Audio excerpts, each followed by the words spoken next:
po mga kabarok. Ito pong ating pong nasa harap natin, ito na sopa, ating pong gagawin. Ito po ay ating pong kokobera ng tela. Ano po?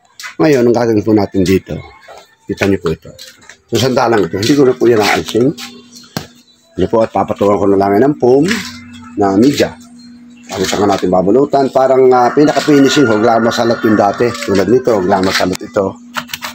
Ayan, pampatibay din po yan. At ngayon, ito naman pong upuan. Ayan po nga, aking aalisin ng cover. Mag-cover ng tela para lalabas natin. Palalabasin natin dyan ay ampum, ano po.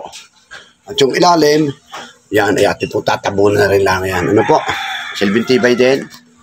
Ayan po, pamamaraan ko sa aking pag-upholstery. Ano po, at least hindi rin po masayang ng tela nga aalisin, ano. Basura din lang po yan sa amin. Pag inalis ko pa, ay mas mabuti po ang stay na lang siya dyan sa kanyang frame, ano? At silbing patibay. Doon ulit ko, silbing patibay. Ayan po. Ito po ang aking part 1. Tunghayan nyo po. Ito po direct ano na ko mamaya. Kababaklas ng takiliran, likod. Ano po, at maglalagay tayo ng pop sandalan. Ayan po. Tunghayan, ang susunod na kabanata. Hello po mga kabaro. Ngayon ay may pagkakabalan ulit si kabaro. Ano ho? Kita nyo ito? Yan, isang set na sopa. Sala set. Ngayon po ito po ay atin ulit papalutan. Atin po rin kukubiran. Pero roproster po natin ito. At yan, bago po ang lahat, maraming po salamat ulit sa inyong suporta.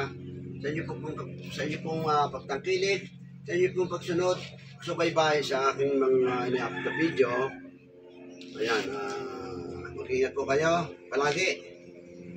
At isang mapagpalang araw ngayong umaga sa inyo lahat.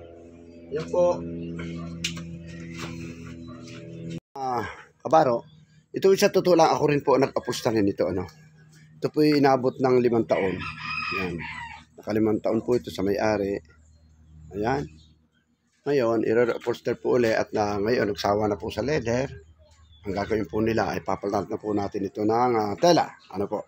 Makita nyo lang po ito sa aking i-upload na video. Ano po? Ayan. Maraming po ulit salamat sa inyong lahat ngayong araw na ito.